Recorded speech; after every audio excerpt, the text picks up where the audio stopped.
Hello po, isabay mo ito sa pagkain mo ng kanin para di agad tumaas ang sugar mo.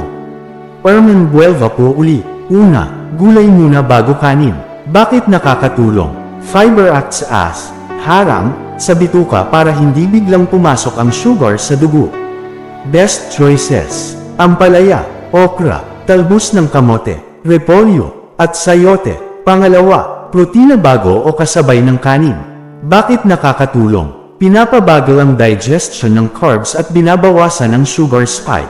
Best choices: isda, tokwa, manok at huwag prito. Pangatlo, uminom ng tubig 20 hanggang 30 minuto bago kumain. Bakit nakakatulong? Pinapabagal ang kain at digestion, mas kontrolado ang sugar response.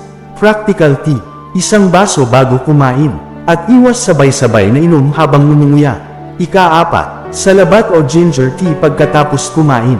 Bakit nakakatulong? Pinapabilis ang insulin response at digestion, kaya hindi nagtatagal ang sugar sa dugo.